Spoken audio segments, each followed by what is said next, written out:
All right. Good morning.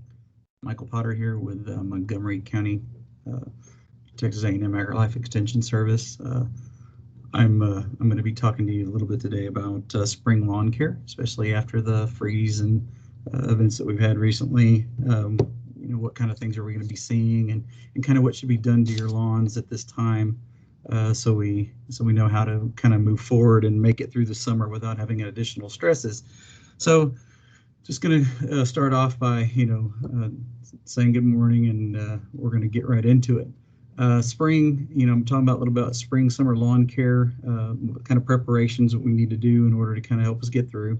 The impacts of the freeze, it was colder than usual temperatures. College Station had 86 hours of below freezing conditions. Houston had about 44 and Galveston had about 37. Here in the Conroe area, we had somewhere in the neighborhood of about 60, 63, 64, something of that degree. Now, people say, oh, I've never seen it like this before. Actually, this freeze wasn't as bad as the 1989 freeze. What made things more complicated, I guess, for this one was the fact that we had rain, we had ice, and we had snow along with it. So with that, especially if you have St. Augustine grass or even Bermuda grass, there could be up to about 50% loss of root systems and runners and things due to that freeze and the longevity of that freeze.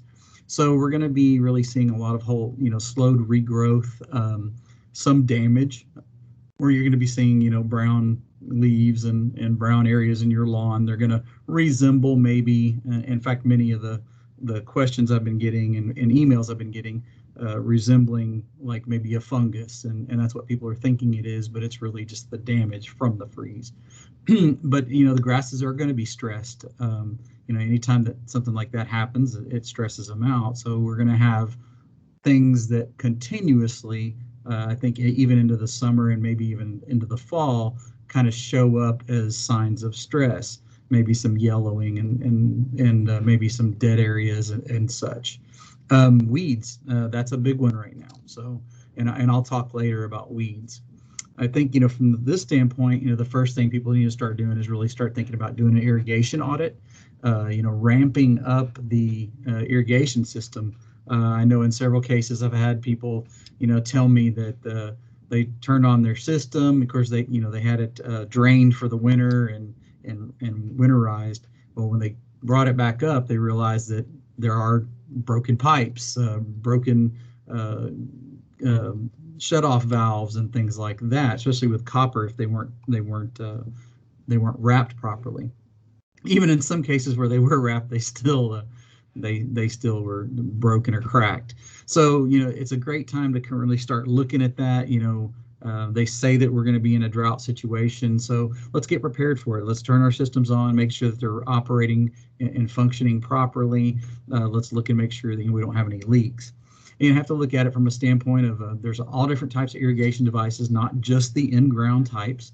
And when I say doing an irrigation audit, it doesn't just mean the sub irrigation, the regular sprinkler system, below ground sprinkler system. It's talking about many of your other types. Make sure the nozzles work properly, make sure it's spraying properly. You don't have any leaks in the hoses and stuff if you have just regular fan sprays or even the little tractor types. But then make sure when you turn your system on that you're watching and monitoring how each of those spray heads are operating. So I do want to kind of go into a couple of different phases of irrigation audit. The inspection of it is very important. Check for your leaks, check for your broken spray heads, check and make sure that it's got the proper spray pattern. Make sure that the water pressure is correct. If you don't have the correct amount of water pressure, it could signify that or at least alleviate there is a broken line somewhere underground. Most times what'll happen is as that system runs, it will start coming or bubbling up from the ground in those areas, but you have to check your valves and everything else. Some other things, wind, wind's one of those things that can change the direction or at least help with pushing water off target, kind of like the picture on the far right corner. maybe not only spray heads, but wind maybe causing the water to drift. So you get a lot of what they call off-target application, water running into the street and such. So you want to minimize runoff as much as you can, because that's basically money down the drain. So you do your inspection, you run your system, you make some notes, make adjustments and repairs, and then you go into the actual scheduling part of doing an irrigation audit. So some of the tools needed, set of maybe 5 or 6 open top cans, tuna cans or cat food cans. You can see the picture there. I've got a little miniature, basically a rain catchment system, like a rain gauge. You can purchase those on Amazon. You can purchase them at some of the hardware stores, but they do make them. I typically say about 10 of them is good enough, but in some cases I use more than that. I use 15 to 20, just depending. And I'll teach you how to use those here in just a minute. Then you also have, certain sprinkler systems require certain little tools. Sometimes it's a little hex head, sometimes it's just a screwdriver. Most of the time on the ones that use a screwdriver, just a regular screwdriver will do. On the other ones, you just need to make adjustments if need be. And of course, there's always the thing, you can always call somebody in to do something like that. Need a ruler, or kind of like in the case here, this already has a ruler on the little catch can right here, the kind of a rain gauge. It already has the inches or centimeters on it. Timer, some flags, and I like to use those metal flags. It's a metal wire with a flag top on it. I like to number those from probably like 1 to 40. And that way, when I go and find problems, when I do the initial walkthrough, I can place those flags at the spots where there are problems. Like, the sprinkler needs to be adjusted because it's leaning, or the sprinkler's not spraying correctly, or it's not even working, it's not even popping up, things like that. So, like I said, some small screwdrivers, paper, pencil, pen, any kind of permanent marker even to mark those flags. In an irrigation system manual, that's always where you can go and you check the model number, and nowadays everything's online. You can basically pull those manuals up for those irrigation systems. Of course, you need some shovels and some trowels and thing to move some dirt, so to speak, if you have to make adjustments. The other thing is, some little cups and stuff to maybe get water out of the holes is also good. Here's kind of like a residential system, kind of like an overview of it. You can see the different types of spray heads, the actual control valves that are off here in the middle of this. You can see those control valves. Those need to be checked, make sure they're not leaking. If they get stuck in the open position, they'll run no matter what, so you have to be careful with that. Check your shutoff valves. Your backflow preventer that's down there on the bottom, any kind of brass valves and things like that. Just make sure you check all that. Make sure you check it for leaks. Make sure that's all working properly. Some of the things you're going to encounter, other things you might need is, probably some PVC pipe. Typically, 1 inch or even 3/4, just depends on the system. If you have to replace some of the major piping. Typically, it's the risers in an irrigation system that would be a problem. So you could use those little, on the left-hand side, you can buy different size risers to raise things up, to lower them. You have adjustable ones. You have ones that you can cut and adjust to make them yourself. So the best thing to do is kind of take it apart. And sometimes what I'll do is that I'm not going to guess. Sometimes if it's a 1/2 inch, whatever it is, I'll just take the whole rotor. I'll just unscrew it from the bottom and take it with me. That way I make sure I get the right stuff. Sometimes it's the spray heads. You can see on pop-up spray heads, there's several different types. The pop-up spray heads, kind of like in the center there, have a little screening system in them down in the tube, and then have a cap on the top, which is actually your spray head. So you can actually change those out if they're not spraying properly, or you can make adjustments to them. What I like to do is when the system's off, if I know one needs to be replaced, I'll sometimes see if I can grab the top of that head and pull it up, or turn the system on real quick and have somebody turn it off real quick, where that head pops up, and then I put like a pair of vice grips down at the bottom of it to kind of hold it up because there's a spring, and and then also the suction will drop it right back down in the soil. But that's how I replace those heads. With the rotor types, kind of same process. Those you can actually replace the inserts sometimes to help with spray. So there's all different kind of spray heads and spray patterns. When you go into the store, it'll tell you, if it's 5 foot, 8 foot, 10 foot, 12 foot, 15 foot, and then what the spray pattern is. But just remember the things that affect that. Wind affects that, and so does the pressure. So that's kind of why we tell you to, that certain times of the day are better to use the irrigation system because of pressure. And we'll get into that later too. But here's kind of like what we talked about, I guess, in the right before winter. We talked in the fall. We talked about how to winterize your system. Well, getting it back up and running is kind of the opposite deal.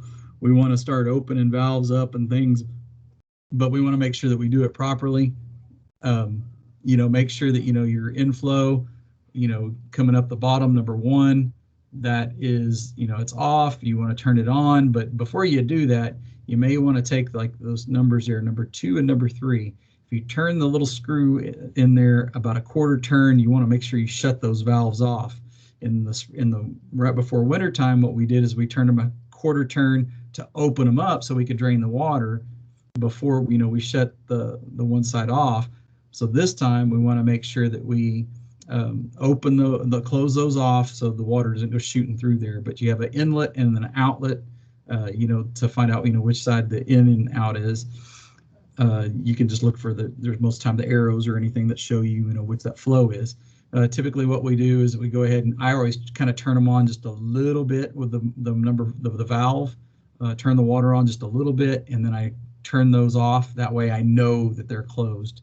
And then as they shut off, then I open the valve to go into that actually fills the irrigation system that's underground. So you got sprinkler heads, elbows, and all kinds of funny pipe and different things that are there.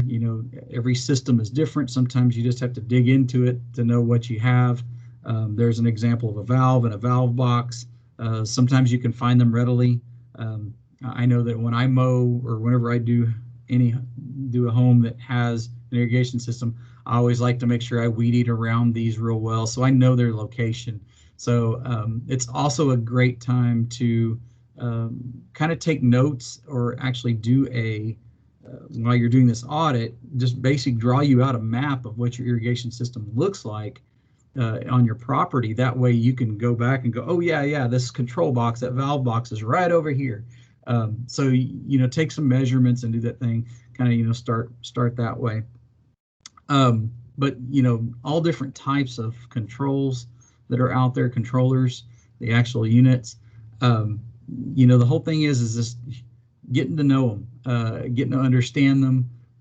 I think in our area, especially here in the Houston Metroplex and kind of the Conroe area, etc., we get quite a bit of rain up in this area. So there's actually some deficient. We're actually always, we get rain sometimes 5 inches at one time and things like that, I understand, but a lot of times you can get away with not watering just because of the way in the type how we get rainfall. I know that I typically only water about 2 to 3 times a year, just depending on the year. So, and I don't have an irrigation system. I just have I just use my sprinkler heads and as such. So I always make sure that, I'm watering properly as well as others, but sometimes we tend to water too much. So just be careful of that. So we'll talk about how much and things like that in a minute. Getting started, phase 1, locate your controller, learn how to turn the stations on individually, and then what you do is you turn them on for 2 to 3 minutes, 5 minutes maybe at the most. Go out there and inspect each of the sprinklers in that station. So you want to go out there, walk around, take those flags, put one down, mark it. Flag number 1 needs this, and that way you can kind of have a running list of the things that need to be done. And typically, most people that have sprinkler systems, they just rather call a company to come out and do that, and that's perfectly fine. But if you're going to do it yourself, this is kind of the way you do it. Every time my family has some, my mother-in-law has some rent houses, and whenever somebody leaves or we have new tenants come in, I go and I do a complete irrigation inspection and go ahead and do the actual audit. That way I know that it's going to be, number one, the lawn's going to be maintained properly, and I have basically notes that tell me how much time each of the stations need to apply a certain amount of water, and I kind of come up with an individualized plan for each house. But anyway, I go out, you know, anytime there's something that needs to be replaced, adjusted, or marked, I go out and mark it with these flags. These flags will also come in handy if you ever do like an aeration in your lawn. You need to mark everything so you don't run over it with an aerator. But these flags are, you know, in this case, are just used to mark the sprinklers that need repair and for you to make notes on that. And that way you know what needs what. I always keep extra parts around too, just in case. Inspect the lawn area for leaks, you know, look for, you know, bubbling coming up or water coming out where it shouldn't, you know, things like that. And like I said, it's a great time to do a diagram of your property and label each of the stations. That way you know how many heads are in this station, where they're located, where the valve box is, and things like that. So then you move on to the adjustments and repairs part of it. You know, that may be, you know, straightening up some of those sprinkler heads, maybe, you know, changing them out to be lower angle, or it might be changing it out to, you know, be a 180-degree spray rather than a 360-degree spray. So there's things that you have to do at that point in time just to make sure that those heads are working properly. So, you know, a lot of times you may just need a licensed contractor, an irrigation company or something to come through. There's a website there that's through TCEQ. You can actually look up licensed irrigators to help you with those types of repairs. So phase 3 is actual scheduling.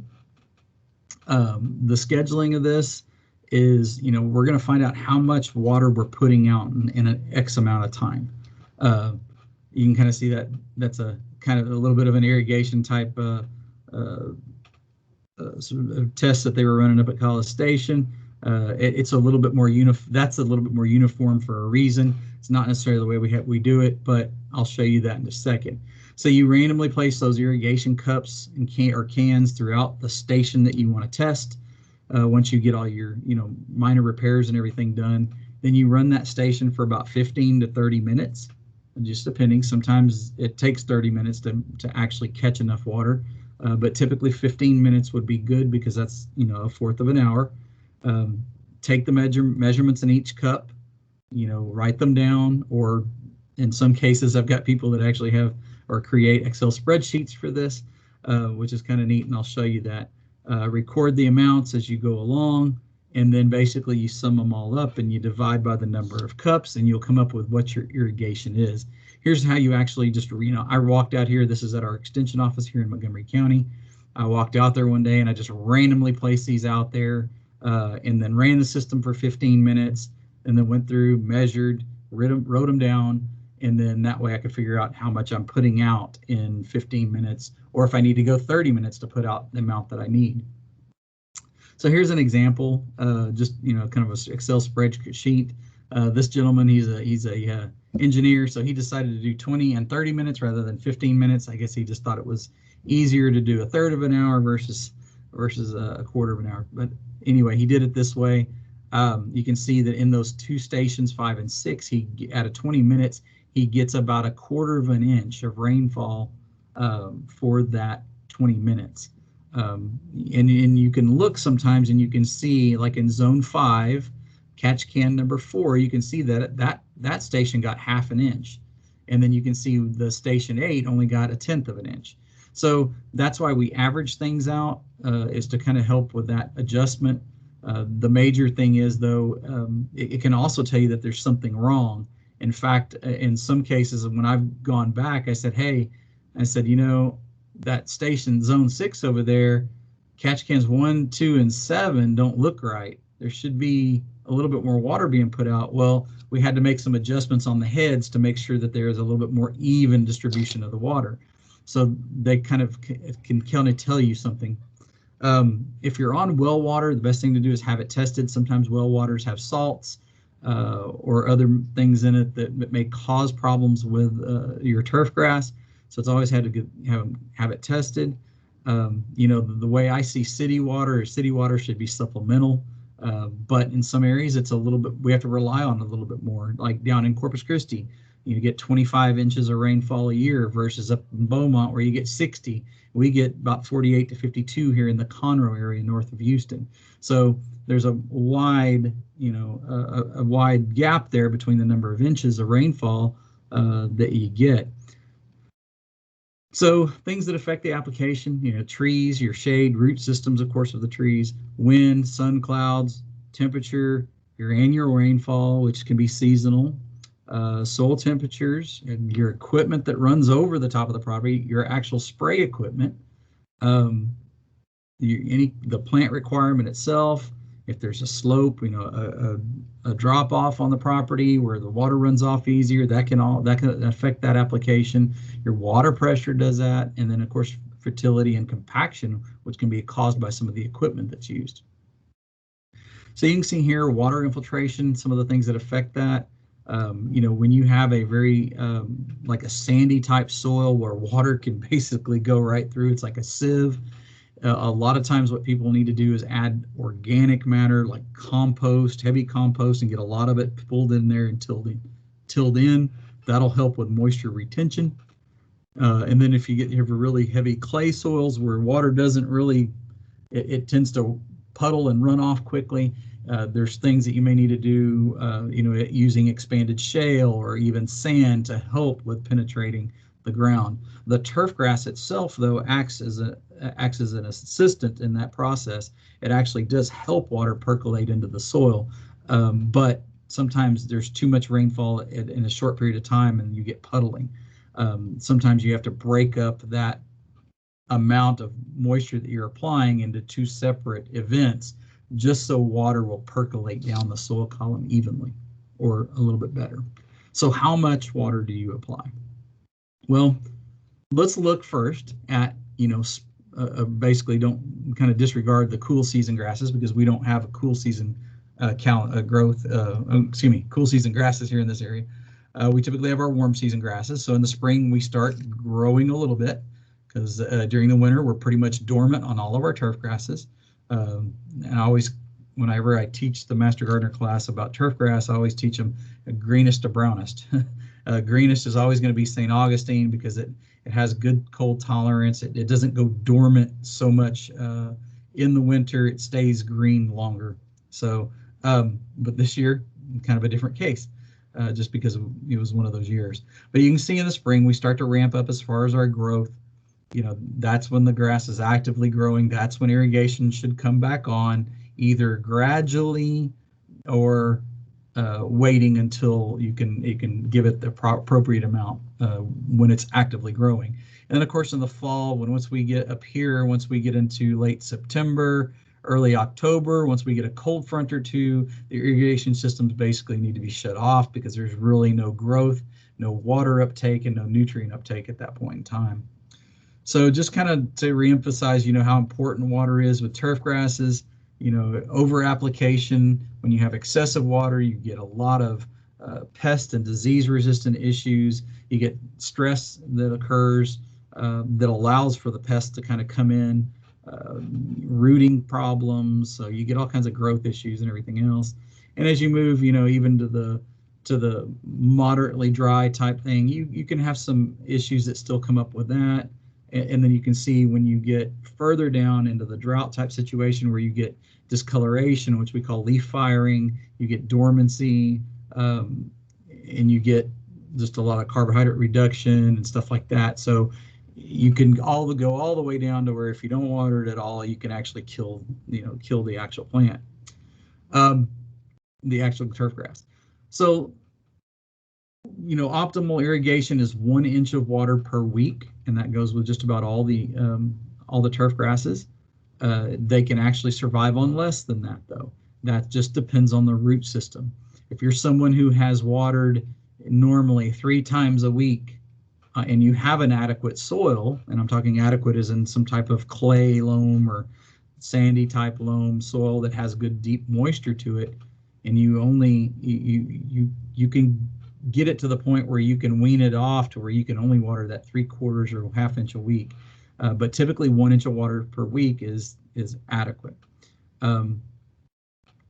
So with that said, you can look and see, you know, the 1/2 inch and 3/4 of an inch a week is actually, it looks good. It's sufficient. I don't think that that grass is damaged beyond belief, or, you know, definitely doesn't look like the 1/10 of an inch.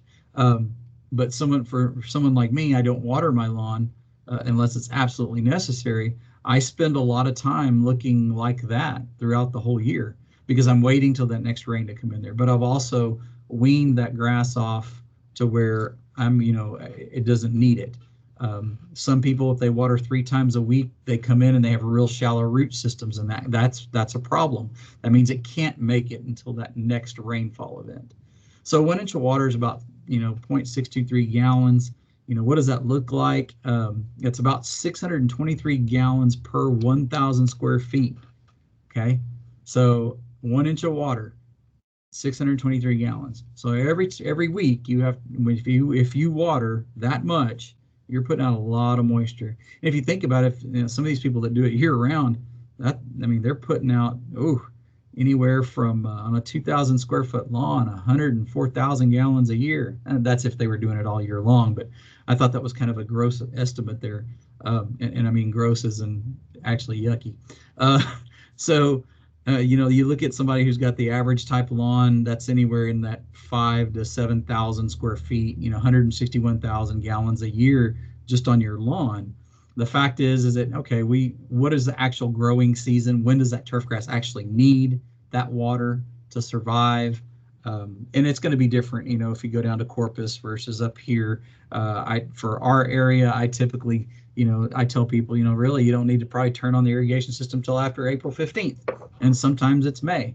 But some people feel the need to push that grass, which is hopefully they would listen and just realize that I could save them a lot of money and help us save a lot of water.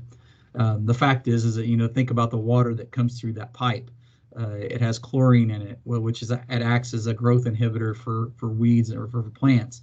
So that's something I'd just rather drink, and that's what it's there for. But utilize as much rainwater as you can and establish those root systems properly, and you can cut your water bills out a lot.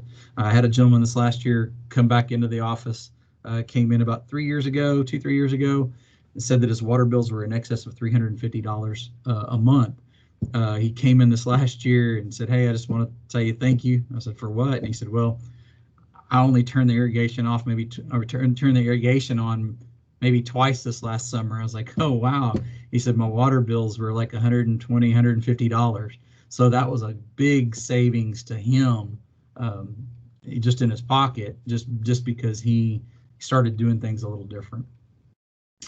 So, the fact is that, I always see during the winter time, I see people watering their grass when grass is dormant or grass is slowly growing. If it's slowly growing, does not need the same amount of water that it does during the heat of the summer. So it's not a good time to do it. I mean, just basically the fact that the seasonal dormancy is something you should take advantage of when it comes to water, to this. If we have just an extremely drought-driven winter and fall and into the winter, then I could see maybe turning on the system, once a month or something like that, and giving it a good drink of water. But for the most part, whenever we're in dormant, winter season, the grasses go dormant, so they're really not using any moisture. So how do you maximize your irrigation efficiency? Rain sensors, rain shutoffs. If you're out, have a system like what we do here at the office, if it rains and it measured a measurable amount of rain, it's not going to water the next day. It's going to say, nope, you've had sufficient water, we don't need to water, which is money. If you have runoff on your lawn, like that picture up on the right, that's money down the drain. Proper zoning, making sure if you've expanded your landscape into the turf grass area and one of those sprinklers or one of those heads is in the actual landscape, and when you turn on the irrigation for the lawn, it sprays the landscape, you're going to start to get problems possibly. So make sure things are zoned properly. You may just need to relocate the head or change it or even cap it at that point. Just make sure things are doing what they're supposed to. But again, they have all kinds of stuff nowadays, even like soil moisture sensors that give feedback automatically. One of the things I'd like to mention is that cycle soaking. Go back to, like, if you have a really heavy clay soil, sometimes you may, let's say you do your irrigation audit and you find out that station 1 in your yard requires 20 minutes to obtain half an inch, and you're going to water twice a week. So you're going to split it from Monday to, let's say, Thursday or Friday. So you're going to do half an inch on Monday and half an inch on Friday. Well, your half an inch treatment on Monday, if you can't water that whole amount of time and it starts to run off, then what you would do is you would stop the system or take note of the time, and you would allow that system to go all the way through and come back to that station and water that station again the remainder of the time right after that. Basically, what you're doing is you're wetting the soil, and it's allowing that water to percolate down slowly. And then when you come back and water again, that water will help at least push it down and at least percolate down further. Cycle soaking is a good process, and you can look it up online. There's some good publications on that. Time of the day is important. Morning is kind of the best.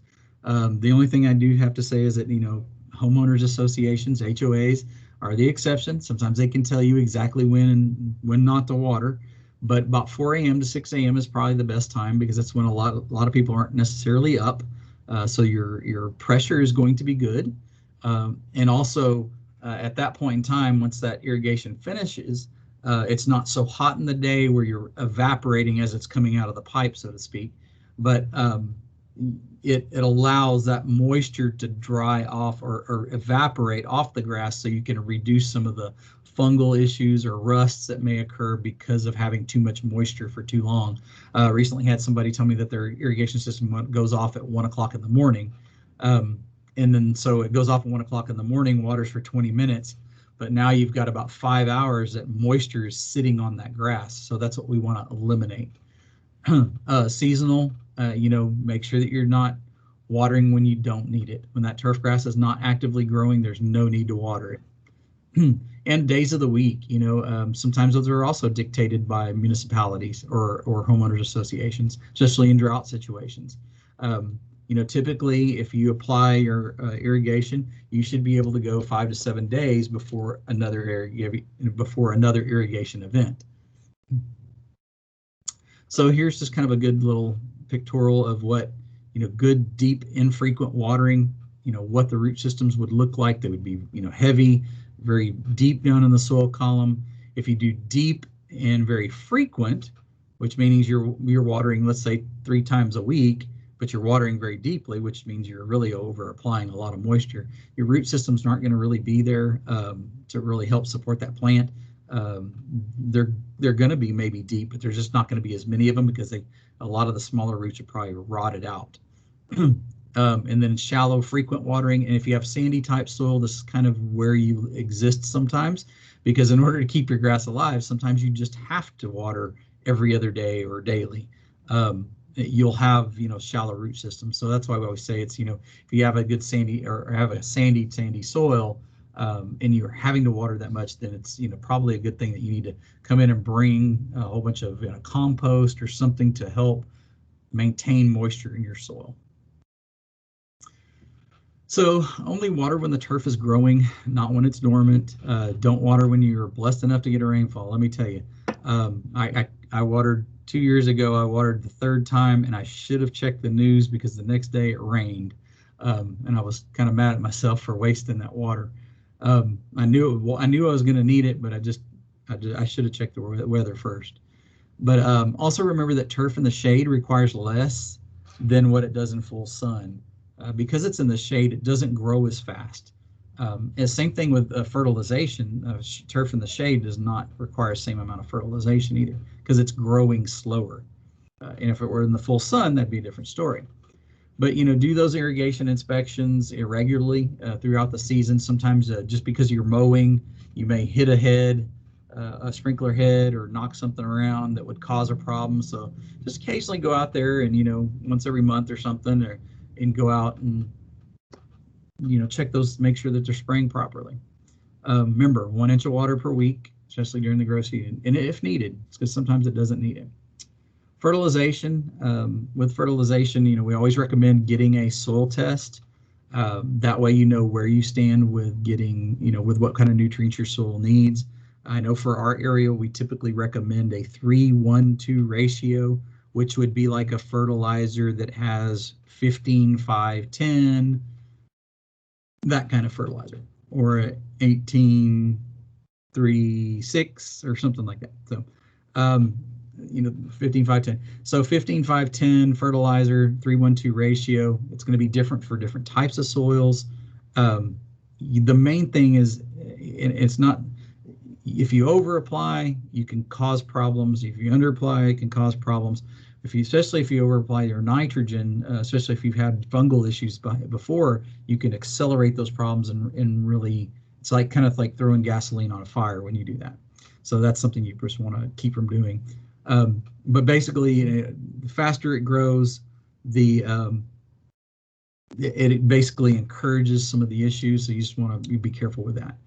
So a lot of times what we see is improper timing, and it's not only just, it's starting way too early in the season. And in fact, a couple of slides back, there was a picture of back there on the bottom left.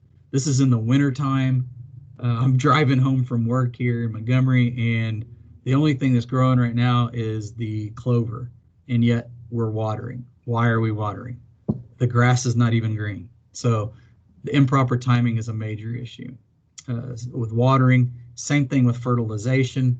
Fertilization needs to be done when the grass is actively growing. If you put fertilizer out and that grass is not growing, and let's say you get some moisture, that fertilizer is going to go right past the root system. It's not going to be utilized by the plant. It's not going to be utilized by the plant when it's dormant. Okay, very, very minute amounts. But so fertilization, the timing is really important. You don't want to do it when it's under stress.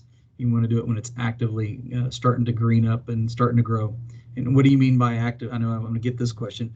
What do you mean by actively growing? Well, if I'm having to mow once every 2 weeks, then it's not actively growing. Typically with a St. Augustine or even a Bermuda grass, if you're having to mow almost 2 times a week, you're actively growing. Okay. So, and that's typically when those soil temperatures come up to about 75 degrees or above. That's when turf grass really starts to kick in. So, just make sure you're not watering or fertilizing when it's active, when it's dormant. Best thing to do, have a soil test performed. I'd say do it every 2 to 3 years. That way you can see where you are. There's a website for that. You can actually print the forms, and then you can basically take a quart size bag and put it in there and send it off to the lab, and they'll send you results within about a week or two, typically. Also, each extension office has the soil test forms and bags, actual soil test bags in the offices, so you can always get those. This is what you'll get as far as a result. You can see he needs about 0.9 pounds of nitrate up there. His pH is a 6.2, which is actually pretty good, but he needs about a pound of nitrogen. And the biggest thing is that whenever you take these samples, I expect to see low nitrogen. Some people think, oh my gosh, I don't have any nitrogen. Well, yeah, you're right, because you're growing a grass which requires nitrogen to grow the leaves. So it's always going to be kind of low in nitrogen to some degree. Phosphorus and potassium, those are 2 other ingredients that you can add, and most of the time you're not going to find, trust me, you're not going to find, or very few times have I found that the ratio of these nutrients, the N, P, and K, the nitrogen, the phosphorus, and the potassium, are exactly what's on a bag. There's always one that's going to be delinquent. Like, for instance, this would be basically a 1, 2 to 1.5 type application. You're not going to find that in the store. So sometimes you can add more, but it doesn't have to be perfect. I like to put people on a long-term plan rather than a short-term plan. That way you can constantly build things. So they're wanting a little bit about a 1/4 pound of sulfur as well added. That can be added separately. So there's 2 different sources of nitrogen that are available. I'm sure everybody's heard of ammonium sulfate, which is 2100. That was one that is, it's a fast release. So basically, as soon as you open the bag, it starts releasing. Trust me. It evaporates quite quickly. And when you put it out and you get it watered in, it's gone. It's down in the ground. The plant uses it, and then it doesn't stick around. So it's very quick as far as its release. So you can see, application date, 2 weeks or so, and then you start losing the effects of it. Then when you have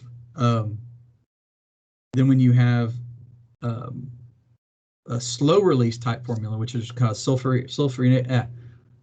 coated ureas and things like that, where they actually release that over time. You'll actually still see the pellets in the ground and stuff. The slow release allows it to provide nutrients over a long period of time. So you've got about almost 6 weeks of slow release that occurs, which is really good. I think that's kind of the way we should go in most cases, because we do have that, like I said, that growing season extends throughout the summer. So I think slow releases are a way to go. But in some cases, in some scenarios where soils are different, it might require like a 2100, like in Corpus Christi, Texas. I know that a lot of the soils down there are very high pH, and with the ammonium and the sulfate, you can help acidify the soil somewhat, which kind of alleviates some of the fungal problems that can exist because of that. So one of the first things you need to do, I think, in any case, is you need to find out, how big is your yard. Your yard is your square footage. That's how you determine how much fertilizer to put out. So, basically length times width. If you go out and you basically square off sections of your yard, you can measure it however you want to do it, but you can determine what the square footage is, because the square footage is going to determine how much actual product you're going to need. So there's another way to do it. This areacalculators.sodsolutions.com is a great little tool. You can go online to that site. You can actually pull up your address, and you can outline your whole yard with some drawing, so to speak. You can kind of get a pretty good guesstimate of how many square feet you have in your lawn. And just because the bag says it treats 14,000 pounds doesn't necessarily mean that's what you need to apply to your lawn. That's not a soil test. You may not need that much nitrogen, okay, or that much phosphorus, or whatever it may be. So best thing to do is get that soil test done. So just remember those numbers on the bag are percentages of each product, N, P, and K. Okay, so it's 28% nitrogen, and it tells you which form it is, ammonical nitrogen or urea nitrogen. Phosphate, and then potash is the 12. So 28, 5, 12. What I like to do is simple math with people, because a lot of people don't understand how to calculate these. They just see that, hey, my yard must be 5,000 square feet, so I'm going to use this whole bag on my yard. That's not the way it should go. So now that I'm going to save you money on your water, I'm going to try to save you money on your fertilizer and everything else too. So instead of using that, let's look at this 28,515. If my soil test requires a pound of nitrogen per 1,000 square feet, 28 will go into 100, basically a little under 4 times, so 3.8 pounds or whatever it may be. Just doing quick math in my head. Let's say it was a 2500. It would take 4 pounds of that product to make 1 pound of nitrogen. So only 4 pounds of a 50-pound bag would be 1 pound of nitrogen. I hope that makes sense. It's real easy. But that's how I like to do it. I like to do simple math and not get too complex with it. Fertilizing can be an art form if you don't apply things correctly. Of course, this was applied by a drop spreader, and you can see they didn't have any overlap. So that was not necessarily a good thing. If you want to make sure that, like, if you need, let's say, 10 pounds of product out of that bag, you take 5 pounds and go one direction, zigzag through, and then go back and take the other 5 pounds and go the other direction, zigzag through, basically a crisscross pattern. And that way you can make good coverage throughout that entire area. and that way you get good even coverage. Mowing, we'll go into mowing a little bit. Main thing about mowing is have sharp blades. The more you rip and tear and shred the turf, the leaves, the more moisture loss occurs in that plant.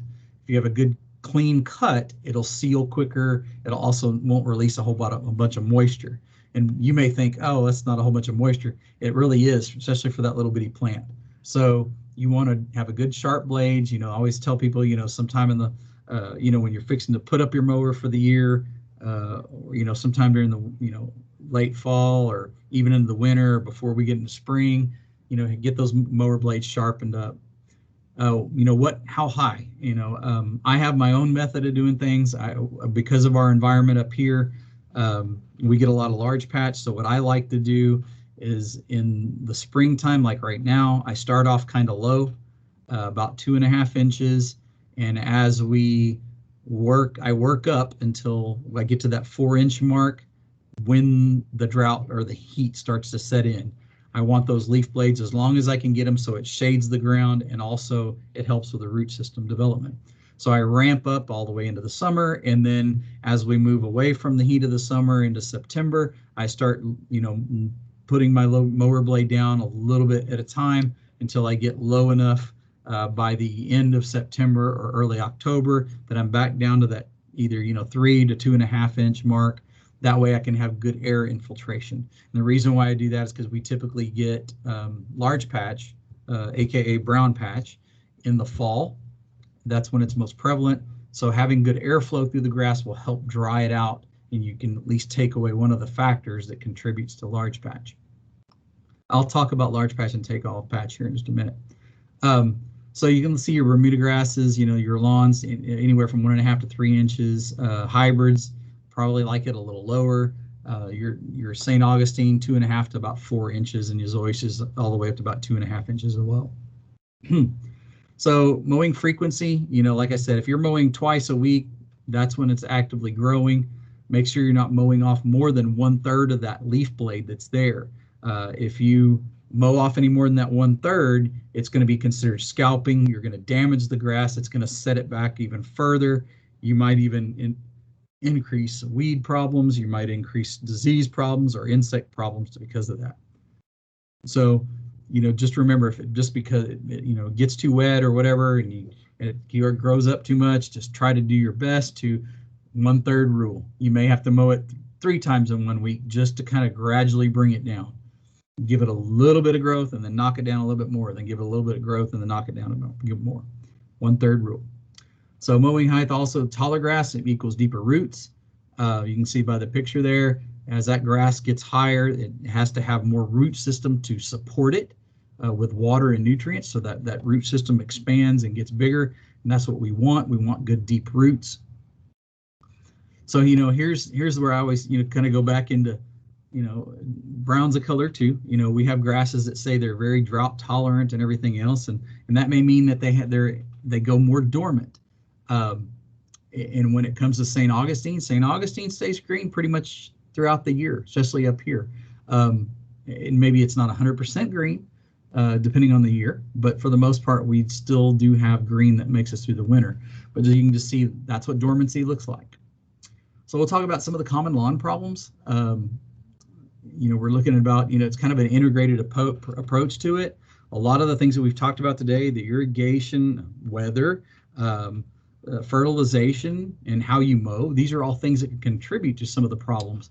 So you always, and whenever I'm doing kind of a CSI for turf, I'm always looking at what's the underlying reason. If somebody calls me and says, I have a lot of weeds in my backyard, well, I want to know why. Is it a shade problem even? What's causing it to be thin? Is it take all root rot? Is it large patch that you had last year? Is it because the guy has a 600-pound lawnmower that he goes over your grass 20 times, in the backyard? There's things that can contribute to it. So my biggest thing is I always want to find out why, what's causing it, or what the underlying cause is. That way we can solve that before we move on. So I kind of created this for my my mentor, Skip Richter. He said we need a weed consideration flow chart. I just kind of said, I'll hopefully get a giggle out of it. You know, the whole thing is, do you have weeds? Yes. Did you mow the lawn? If you did, good. Take a break, drive around, pass your house and see if you have weeds. Actually physically look and see if you have weeds after you drive around. If you can see weeds, you need to put down the binoculars. Because most of the time it's all green, it's all good from that standpoint. But if you shouldn't be able to see weeds. And I always challenge people whenever I teach the class, you know, a lot of people just sit there and stand and hover above their grass and look at it with a microscope, so to speak, and say, I've got weeds. Well, yeah, there's always going to be some, and there's going to be situations like that. Now, sometimes it's the weed that can, you know, identifying the weeds and making sure that they're not the invasive types or types that really cause problems. That's probably one of the more beneficial ways to do things. But so some of the things to consider, especially this year, you know, the freeze damage and any of the damage that was done to the turf grass this year will kind of, it kind of spurs those weeds. They take advantage of our situation. So one of the biggest things that, you know, people are talking about, you know, getting out, fertilize your lawn. Well, that's not necessarily a great thing right now. We don't want to stress the lawns out. What I've kind of recommended to people in our area is if they, you know, want to get out and fertilize, just do a very light application. We want to give it a little bit of nutrient, but we want that grass to slowly kind of recuperate and strengthen. Don't want to put too much out because then it may, you know, may cause problems because it may burn it, or because it's already weak, it may cause problems anyway. But just a very slow type deal. So now that we're going to have, you know, now we had this big freeze and now we're moving into the spring, you know, we may see symptoms persist all the way into the summer. We may have yellow spots all of a sudden show up. So it's going to be interesting to see how much damage is actually done. Some of the research shows that, you know, 50% of the St. Augustine can be dead or would have died because of the temperatures, soil temperatures and air temperatures and everything else, you know, having the snow there and the ice. So 50% is dead. Well, it's going to have to recuperate. So what we're telling people is, number one, you know, don't put out weed and feeds. Number one, we always suggest don't put out weed and feeds, just because the timing is wrong in a lot of cases. When you need to treat or, you know, put a pre-emergent out, it's way too early or it's too late. So when it comes to fertilization, you know, proper timing, of course. But a lot of these, even the ones that you buy over the counter that you can spray on your lawns, a lot of those actually cause or can contribute to maybe slow growth or even slightly yellow it out. So what we want to do is minimize any kind of stress that we could possibly do to the grass this year, especially since we don't know, you know, what all the effects are going to be. But we just want to minimize those effects to the turf, especially since it's going to be trying to regrow and establish. You know, if you put a pre-emergent down and the grass is trying to run and trying to put down roots, it may not put down roots because it simply can't, because there's a pre-emergent there keeping it from doing that, which I've seen many times, especially on newly established lawns that were sprayed chemically with pre-emergents and was still trying to grow and it just didn't. So we just want to minimize that this year, at least. Maybe we can get back into it in the fall. So best thing to do, you know, if you get most of these weeds that are out right now, you can pretty much grab them. They got like a single, you know, tap type root. You can rip them out really quick, you know, really easily, you know, physically remove what you can. I know it's difficult for some. A lot of what we're seeing, annual bluegrass, which is they call Poa annua. You know, that's one that's green. It actually, I kind of like it. If we had a whole yard full of it and we could mow it and it'd stay that green year round, it'd probably be a good grass. But it's a winter weed. It actually has resistance to some of the pre-emergents out there because same pre-emergents have been used over and over again. So that's another good thing to kind of bring up, is that make sure you're rotating, you know, every other year or maybe, you know, every season, rotating to a different chemical compound for that pre-emergent, so you can alleviate any resistance issues in some of these weeds. Seeing a lot of chickweed, and both of these right here, chickweed and henbit is the other one. You know, it's a pretty little flower. Birds, bees, butterflies, they all like that little flower. All these weeds are winter type weeds. As soon as it gets warm enough, they're gonna go away. It's gonna get too hot for them. They're gonna die out anyway. Clover, same thing. You know, sometimes even though your yard doesn't need to be mowed, sometimes just mowing the weeds is adequate enough to reduce the populations in the future. So that's a good way to alleviate that. and at least minimize the deal. Like I said, don't go out and start spraying and putting a whole bunch of stuff on your lawns as far as weed control, because a lot of those weed control products will cause some slowed growth, and we're already seeing that in some of the areas. Now, if you're further south and you didn't experience that, and your grass is growing, check with your local extension agent there. They have a better grip. I don't go down to Corpus Christi all the time or Victoria or anything like that enough to say, oh yeah, this is what you can do down here. Just check with your local extension agents down in those areas, or in your local area. Take-all root rot's been a real big problem. Typically, the actual fungal aspect of it starts to grow right about now. It starts to spread.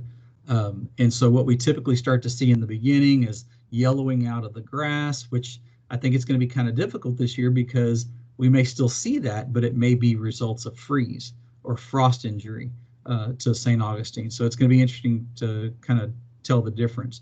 Of course, there's going to be questioning behind it. Have you seen this before? Has it happened before? Does it recede throughout the summer? Yes. And then if somebody tells me, oh no, I see it in the fall, I say, whoa, whoa, whoa, whoa. Fall is going to be a different monster. That's large patch. Happens in the fall, and it can persist through the winter, but it typically happens in the fall after our first or second cold front of the year, where those temperatures drop kind of below the 68-degree mark. But take-all root rot tends, like I said, starts April, May. Starts to kind of show some symptoms, and then you'll get gradual just depletion of the grass. Oops, sorry. You'll see it gets bare. You'll see the dead runners on top. I like to describe it as the grass really looks almost dwarf. The St. Augustine's doesn't look healthy. It looks like it's dwarf, and dead runners and such. So when you see that, that's maybe where you may need to take some of that into the extension office, or at least get it looked at to see if it is take-all root rot. So a lot of the characteristics of take-all root rot, you get stunted root systems. They get that very dark black or brown color. Sometimes they'll be soft, or they look like they're burnt, and then sometimes they'll be like clubbed at the bottom of it. Once you put it under a microscope, and this is what you can see, this heavy black mat of filaments. That's what it looks like up close. It starts off up here like these just little black spots here and there on it, and you can kind of see the hair-like structure, and then it gets into a mass as it gets more infested. Basically what it does is it restricts growth. It restricts the movement of water and nutrients through the plant. Therefore, it like suffocates it. That's why it gradually dies back. So fungicides, just remember anything when it comes to take-all patch, when it comes to large patch, whatever it may be, any fungicide. Fungicides serves us better as a preventative rather than a curative. It will decrease somewhat of the population once you have problems, once you see those symptoms. It's hard to turn it around. But if you at least, you can sometimes delay symptoms, or at least get ahead of it by using it as a preventative, you'll help as far as recovery. You can replant the St. Augustine. That fungus is always there, whether it be large patch, whether it be take-all root rot, that large patch, that fungus is always in the soil. There's no way to eradicate it completely. Now there's ways the whole thing is that the grass has to be weak in order for things to take over. So there's a lot of stress, overwatering, over-fertilization, things like that, which have led to this. And just remember, it also affects your zoysia and your Bermuda grasses. Azoxystrobin is one that's been said to do well. Myclobutanil works well in our area, kind of as a preventative. What we've seen, I've had a lot of people, even in the past, where we've offered peat moss. There's a real finely ground, almost a powder type peat moss. If you spread it out 1/8 of an inch thick, and it's basically one of those 3.2 or 3.1 cubic foot bales of that peat moss per 1,000 square feet, or just spot do it around the areas that are affected. It tends to knock it back. There's a research study that was done years ago about it. It performed better than a lot of the fungicides and everything else. It seems to knock it back. In our area, I like to tell people to apply it 3 times throughout the year, once about now, and once about late June or July, and then once again late August, early September. That helps knock it back. But like I said, it's something, if you do it a couple of times, it'll help that grass kind of recover. It'll get rid of some of that fungus. So those are really the options. There's also, you can do top dressing with peat moss, compost, and things like that. That's all good. And typically when you do that, the grass regrows. So as long as that grass stays healthy, it may not succumb to the take-all root rot. So what I always like to tell people is make sure you're doing yourself a service by kind of documenting your successes and failures. I think life is like that in a sense. We learn from our mistakes, and sometimes our yard is quite different than somebody else's. I have this gentleman that's my engineer. He takes very good notes. We talk about timing on things, and he's kept notes over the years. And so and more he calls me less and less, but every now and then he'll say, "Oh, I got this new weed show up. What should we do about this?" or whatever. So he's got products that he uses throughout the year, different things for different reasons that I've worked with him on. And like I said, he comes up with a really good program as far as when to water, when to turn it off, when to turn it on, what to do. So keep good records, and that'll help. So, parting comments that I've got here, mow often, mow with the proper height, especially the summer. Don't, if you, like I said, for now, just, fertilize lightly, don't go overboard. And if you have had problems with either take-all root rot or large patch, be careful when you fertilize. I have a neighbor that lives across the street from me that his crew came in. It was about a week before our first cold front of the year, a couple of years back, and his whole front lawn got taken over by large patch. So they basically threw gasoline on a fire in a sense. So they fertilized right before this cold front. We had moisture and rain, and it just made it take off, and it took his whole front yard. Kind of felt sorry for the guy. So even at that, take all root rot, same thing. You may want to switch to maybe more natural forms like compost or some type of slow release, other type of slow release or natural type product, just to provide that nutrient, but yet not in a way which it would make the fungus explode as far as its growth. So water with conservation in mind. Winter's not the time to water. Right now up in our area, we're just starting to kind of green up. We've had a few kind of fronts that have come through and some rain that came through yesterday. Watering has not been kind of at the forefront of what I'm thinking. I'm still thinking we could hold off a little longer, but it'd be interesting just to see. And if you ever, want to check and make sure and see if your lawn needs water, one of the ways you could do that is a step test. You can actually take about 20 paces across your lawn, just walk across your lawn, and when you stop and look back, you should not see your footprints. If you see your footprints in the very beginning, it's going to be crunchy. What happens is that water helps that grass pop back up. So when it needs water, it'll stay laid down. So that's a good way to kind of test whether you need water or not. And trust me, a lot of this will save you money, especially this year. Fertilization, hopefully if you get a soil test done, that'll save you from over fertilizing, will save you from having to buy your fungicides, will save you from having to buy weed control products, things like that. Hopefully save you water as well, which will save you money. So we've got some upcoming programs. We've got April 14th, we've got Kevin Gibbs that's down there in Nueces County. He's going to be talking about xeriscape gardening. We've got the one after that on April 28th, Replace Those Water Hogs by Ginger Easton Smith down in Aransas County. And then we got Paul Winsky talking about pollinator gardens on May 12th. And May 26th is going to be Herbs Revisited, Rosemary and Thyme by Stephen Bruggerhoff, and that'll be there on May 26th. All of our programs here are at 10 a.m. and we enjoyed having you today and appreciate it. And if you have any questions, please contact your local county extension office, and they'll be glad to help you in any way we can. There's some good resources for you, the aggieturf.tamu.edu.